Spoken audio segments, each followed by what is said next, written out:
अस्सलाम वालेकुम, welcome to my channel home tutor by Junaira. उम्मीद है आप लोग खैरियत से होंगे। आज हम स्टार्ट करेंगे second chapter, second lecture start करेंगे फिजियोलॉजी का, that is integumentary system.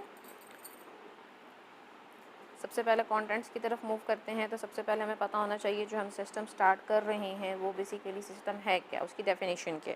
Next आ जाएगा जी इसके डिफरेंट जो पार्ट्स आते हैं जो इसके अंदर आते हैं, जो इसके मेन कंपोनेंट्स हैं, that is skin, then hair and third one is nail, और लास्ट में हम देखेंगे इसकी इंपॉर्टेंस। फिजियोलॉजी में बेसिकली जो चीज़ें आप लोगों ने कवर करनी होती हैं वो ये देखना होता है जो सिस्टम आप पढ़ रहे हो वो सिस्टम है क्या, उसका फंक्शन क्या है। ये दो चीज़ें आपको ज़रूर पता होनी चाहिए। स्ट्रक्चर ज़्यादा डिटेल में बात करोगे तो वो एनाटॉमी की तरफ चला जाता है, ठीक है। तो हम जो है वो बेसिकली बात करते हैं फिजियोलॉजी में डेफिनेशंस की। डेफिनेशन मीन टू से उस सिस्टम के बारे में पता कर होना चाहिए हमें, फिर उसके कंपोनेंट्स क्या हैं उसकी थोड़ी डिटेल होनी चाहिए। अगर आप मेडिकल के स्टूडेंट हो एमबीबीएस के तो आपको ज़्यादा डिटेल पता होनी चाहिए। अगर आप एडीपी वगैरह के स्टूडेंट हो तो आपको थोड़ी कम डिटेल, मतलब इतनी ज़्यादा डिटेल का नहीं होना चाहिए। पता है तो अच्छी बात है, लेकिन एडीपी में इतनी डिटेल नहीं जाती। और इम्पोर्टेंस जो है इसकी हमें पता होनी चाहिए जो भी सिस्टम हम पढ़ रहे हैं। नेक्स्ट आ जाता है जी इंट्रोडक्शन। इंट्रोडक्शन में सबसे पहले इंटेगुमेंट्री सिस्टम है क्या। The organ of integumentary system include the skin, accessory structures में मेजरली जो स्ट्रक्चर्स आते हैं वो आते हैं सबसे पहले स्किन। आप सबको पता है हमारी पूरी बॉडी जो है वो कवर्ड है स्किन के से, ठीक है। तो हम स्किन सबसे पहला बैरियर होता है हमारा इम्यूनिटी।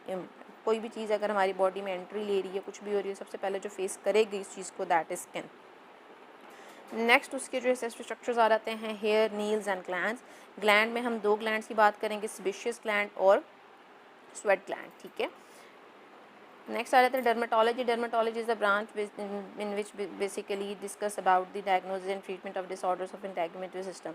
स्किन का इशू है, नील का इशू है, नील्स का इशू है, हेयर्स का इशू है, तो ये चीज़ें बेसिकली डील की जाती हैं डर्मेटोलॉजी, और जो उनको पढ़ने वाले हैं that is dermatologist. Next is what is integumentary system is. इसमें आ जाएगा जी लार्जेस्ट ऑर्गन है, हमारी पूरी बॉडी को कवर कर रहा है। इसमें स्किन की हम बात करते हैं तो 16% बाय वेट हमारी बॉडी का जो है वो कवर किया हुआ हमारे पूरे इंटेगुमेंट्री सिस्टम में। इसमें नेल्स भी आ जाते हैं, हेयर्स भी आ जाते हैं और स्किन भी आ जाती है, ठीक है। और 1.5 to 2 मीटर स्क्वायर जो है वो एरिया कवर करता है। दो पार्ट्स इसके अंदर आते हैं, cutaneous membrane that is skin, और एसेसरी स्ट्रक्चर इसमें नेल, हेयर आ जाएंगे और ग्लैंड्स आ जाएंगे, जो भी पिछली स्लाइड में भी हमने डिस्कस किया। नेक्स्ट आ जाता है development of integumentary system. Integumentary system एक ऑर्गेनिज्म का बनता कैसे है। If you talk about the human being, तो हमारा जो इंटेगुमेंट्री सिस्टम है वो बनाती है एक्टोडर्म। आप देखते हो हमारे नेल्स भी बाहर की साइड पे होते हैं, आउटर लेयर, आउटर वाली साइड पे होते हैं, स्किन भी आउटर लेयर पे और हेयर भी आउटर लेयर्स पे पाए जाते हैं, ठीक है। तो ये एक्टोडर्म है basically. Ectoderm is outer layer of the body. Nails, hairs and skin glands are epidermal derivatives. The epidermis of fetus is protected by fatty substance called the vernis seosa। ये बेसिकली क्या चीज़ है, ये वो बात कर रहे हैं कि जो फीटस जो और जो बेबी है जो भी डेवलप हो रहा है मदर बॉडी के अंदर, उसकी जो एपिडर्मस है, जो अपर लेयर है, वो प्रोटेक्ट होती है एक फैटी सब्सटेंस है, जिसकी वजह से उसकी जो बॉडी है वो उस फ्लूइड से इतनी नुकसान नहीं उसको मिलता। जिस तरह अगर हम कोई इंसान की जो है वो पानी में डूब जाए या कुछ हो जाए तो उससे क्या होता है, या पानी में ज़्यादातर हम हाथ रखें तो हमारे हाथ अजीब से हो जाते हैं। तो सेम ऐसे ही जब एक बेबी ने 9 मंथ्स जो है वो मदर बॉडी में रहना है, तो जो उसका फ्लूइड होता है फीटस के इर्द गिर्द होता है यूट्रस के अंदर, वो जो बेसिकली है उस फ्लूइड से प्रोटेक्शन दी जाती है फीटस को by the help of that fatty substance that is called vernix caseosa. Next come to the skin. What is skin. Skin is a basically cutaneous membrane which covers our body, ठीक है, and that is a largest organ जो हमारी body को cover कर रहा होता है surface area से, मतलब पूरी बॉडी को कवर कर रहा है और वेट के लिहाज से भी। ह्यूमन स्किन की बात करेंगे तो जो हमारी स्किन है बेसिकली वो तो बाकी मैमल्स जैसे ही है, जैसे मतलब जानवर वगैरह हैं जो बेबी बॉर्न करते हैं, ठीक है, लेकिन उनकी बॉडी कवर होती है प्रॉपरली फर से। अगर हम मंकीज़ की बात करें पूरी बॉडी पे बाल प्रॉपर नज़र आ रहे होते हैं। बियर की बात कर लें, जितने भी हम ऑर्गेनिज्म बात करें सबकी बॉडी कवर्ड हुई होती है प्रॉपरली बड़े बड़े बालों से, लेकिन हमारी बॉडी जो है वो बड़े बड़े बालों से नहीं, हेयर फॉलिकल से कवर होती है, छोटे छोटे बालों से कवर हुई होती है। That is a structure of cell types in the epidermis. Epidermis is the upper layer of the skin, जिसमें हमारे पास कुछ लेयर्स आती हैं। आप अगर देखते हैं लेफ्ट साइड पे तो स्ट्रेटम कॉर्नियम, स्ट्रेटम ल्यूसिडम, ग्रैनुलोसम, स्पिनोसम आ जाएगा और बेसाला। बेसाला इज द इनर मोस्ट और deepest layer of the epidermis, ठीक है।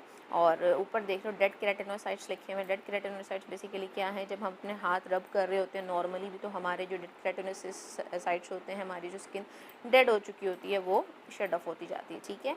और अगर आप राइट साइड पे देखते हो तो ये डिफरेंट सेल्स हैं जो हमारे एपिडर्मिस बनाने में हेल्प करते हैं। जैसे हमारे पास केराटिनोसाइट्स आ जाते हैं जो केराटिन बनाते हैं, लैंगरहैंस सेल्स आ जाएंगे, मार्कर सेल्स आ जाएंगे, फिर लास्ट में मेलानोसाइट्स आ जाएगी। और ऊपर लिखा हुआ है सुपरफिशियल, मतलब अपर मोस्ट लेयर से डीप की तरफ जाएंगे तो हमारे पास ये लेयर्स आती हैं। वन बाय वन करके आगे डिस्कस भी हम कर लेंगे, ठीक है जी। स्ट्रक्चर ऑफ स्किन में सबसे पहले हम बात करते हैं जी एपिडर्मिस क्या चीज़ है। Epidermis is the outer thin layer, layer की स्पेलिंग गलत हो गया यहाँ पे, दैट इज एपिडर्मिस, ठीक हो गया जी। इनर मोस्ट को डर्मिस कहेंगे और उससे जो इनर मोस्ट होगी that is called subcutaneous layer और हाइपोडर्मिस, ठीक है। That diagram shows the different layers of skin. Upper epidermis, second dermis, dermis is the you can say that कि थोड़ी ये मोटाई में होती है, ठीक है। एंड सबक्यूटेनस हाइपोडर्मिस जो है वो इनर मोस्ट लेयर पे आ जाती है, ठीक है जी। इसमें अगर आप बात करते हो तो आप ये देख लें, ऊपर हेयर शेफ्ट लिखा हुआ है, मतलब मीन टू से कि जो हमारे हेयर फॉलिकल्स बाहर निकले होते हैं, पोर्स हैं जिसके अंदर से हमारा जो है सीबम भी बाहर आता है, स्वेट भी बाहर आता है। नेक्स्ट हमारे पास फ्री नर्व एंडिंग्स आ जाती हैं जो हमारे सेंसेशन प्रोड्यूस कर रही होती हैं, रिफ्लेक्स आर्क हैं रिफ्लेक्स एक्शन करने में। फिर ये सेबेशियस ग्लैंड आ जाते हैं। फिर इरेक्टर पिलाई मसल, मैं फ्रॉम राइट साइड जो है वो डिस्कस कर रही हूँ। इरेक्टर पिलाई मसल्स होते हैं जो बेसिकली क्या करते हैं, हमारे हेयर्स को जो है वो स्ट्रेंथन प्रोवाइड करते हैं, उनको जो है वो आप सपोर्ट प्रोवाइड करते हैं, क्योंकि हमारे एक्चुअली जो हेयर्स होते हैं वो डेड होते हैं, तो उनको जो है वो एक किस्म की स्पोर्टिंग जो पार्ट है दैट इज इरेक्टर पिलाई मसल्स। सेंसिटिव नर्व फाइबर्स आ जाएंगे, एक्राइन स्वेट ग्लैंड की डिफरेंट टाइप्स हैं, वन बाय वन करके डिस्कस करेंगे। आर्टरीज वेन्स आ जाएंगे, एडिपोज टिश्यूज जो फैट डिपॉजिट हुई होती है हमारी अंडर बीनीथ द स्किन। फिर अगर आप लेफ्ट साइड बात करते हो तो 3 लेयर्स हैं, एपिडर्मिस, डर्मिस एंड हाइपोडर्मिस, ठीक हो गया जी। नेक्स्ट हमारे पास आ जाती है components of integumentary system. Same वही चीज़ें आ जाएंगी, ये मैंने डिफरेंट डायग्राम्स डाली हैं बीच में ताकि आप लोगों को इससे थोड़ा आइडिया हो जाए, ठीक है जी। नेक्स्ट आ जाते हैं हमारे पास epidermis has a number of important characteristics, जिसमें बता रहे हैं 2 स्क्वायर मीटर, जो हमने पहले पढ़ ली, 1.5 to 2 स्क्वायर मीटर कवर करता है एरिया, और वेट तकरीबन 4.5 to 5 kg पाया जाता है, जिसे हम कह सकते हैं 16% ऑफ द बॉडी वेट। और थिक होती है ज़्यादा नॉर्मली, और थिन होती है आईलेट की साइड पर, थिक होती है हील्स की साइड पे, हमारी जो एड़ियाँ होती हैं उस वाली साइड पे, और आईलेट साइड पे ये पतली सी होती है, ठीक हो क्या जी। नेक्स्ट आ जाते हैं जी एपिथेलियल टिश्यूज़, जो हमारी एपिडर्मिस बनाने में हेल्प करते हैं। उसकी जो डिफरेंट सेल्स हैं जो उसको हेल्प बनाते हैं, दैट इज़ केराटिनोसाइट्स, जो केराटिन प्रोड्यूस करें। केराटिन इज़ अ प्रोटीन जो वाटर प्रूफ होती है, स्किन को प्रोटेक्शन प्रोवाइड करती है, टिश्यूज़ के बीनीथ पाई जाती है। और epidermis cells and major leaves के अंदर पाए जाते हैं। मेलानोसाइट्स जो है मेलानिन प्रोड्यूस कर रहे होते हैं, पिगमेंट होता है जिसकी वजह से हमारा जो है वो कलर लाइट या डार्कर हो सकता है, ठीक है जी। और ये यूवी लाइट से ज़्यादा जो है वो एक्टिव होता है, इस वजह से ज़्यादा सूरज में बैठने से या सूरज की रोशनी में बैठने से रंग हमारा हो जाता है ख़राब। नेक्स्ट आ जाते हैं जी लैंगरहैंस सेल्स। ये क्या होते हैं, ये बेसिकली इंटरेक्ट करते हैं हमारे WBC से, जिसमें हेल्पर टी सेल्स आ जाते हैं, which help in immune system and against invader वो जो है वो एक्शन लेते हैं। फोर्थ वन आ जाते हैं मार्कर सेल्स, जो हमारे स्ट्रैटम बेसिली डीपेस्ट लेयर के अंदर पाए जाते हैं, हम जिनका काम है सेंसरी न्यूरॉन के साथ इंटरेक्ट करना, जो सेंसेशन कॉज करेंगे। अगर कोई हमें प्रेशर फील हो रहा है अपनी स्किन पे, या हमें जो है वो कोई कह सकते हो आप कोई पेन फील हो रही है, तो ये चीज़ें जो है उसको चेक एंड बैलेंस में करते हैं, ठीक है जी। ये डायग्राम आ गया जी, जिसमें हमारे पास 4 सेल्स पाए जाते हैं एपिथेलियल टिश्यूज़ के, जिसमें हमारे पास केराटिनोसाइट्स आ जाते हैं, melanocytes, Langerhans and marker cells. Comes to the next layer to the epidermis, that is composed of connective tissue, collagen and elastic fiber.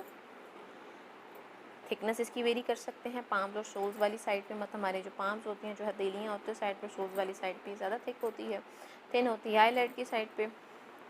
Fibroblast वो सेल्स होते हैं जो कोलेजन और इलास्टिक फाइबर, आजकल बहुत सारी ऐसे कॉस्मेटिक्स भी आ गए हैं, कोलेजन है इसके अंदर जो स्किन को स्ट्रेंथ प्रोवाइड करता है, सपोर्ट प्रोवाइड करता है, नरिशमेंट प्रोवाइड करता है, तो ये सब चीज़ें बेसिकली होती हैं जो इलास्टिसिटी प्रोवाइड कर रहे होते हैं हमारी स्किन को। मैक्रोफेजेस क्या हैं, that is the cells of the lymphatic system which fights against bacterias. Adipocyte जो हैं जो एडिपोस टिश्यू बना रहे होते हैं, आप नीचे देख रहे हो बिल्कुल नीचे वाली साइड पे येलो से कलर की जो हमारे पास लेयर बनी हुई है, दैट इज़ एडिपोसाइट्स। सेल्स जो हैं वो एडिपोज टिश्यू बना रहे हैं जो फैटी लेयर पाई जाती है।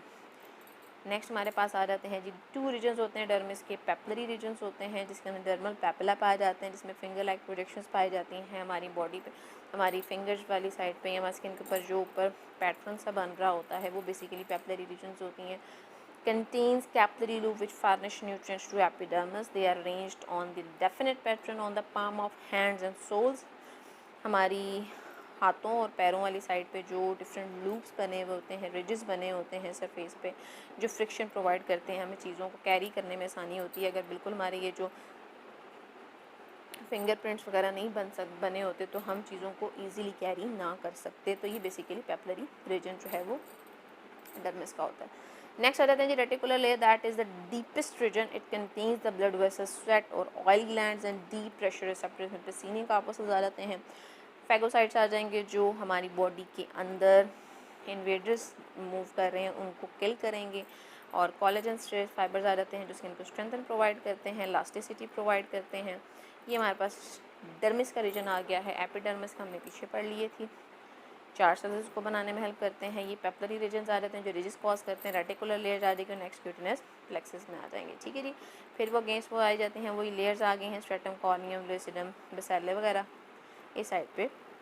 ये दोबारा डालने का मकसद था कि आप लोगों को थोड़ा इस पर आइडिया हो जाए किस तरह की स्किन में पाई जाती हैं। अब पोर्शन ऑफ थिक स्किन की बात की जा रही है तो इसमें जो स्ट्रेटम स्पिनोसम है ये काफ़ी डीपेस्ट लेयर, डीप तो नहीं मतलब विड्थ वाइज ज़्यादा है। एपिडर्मिस आ जाती है और एपिडर्मिस ऊपर आ जाती है।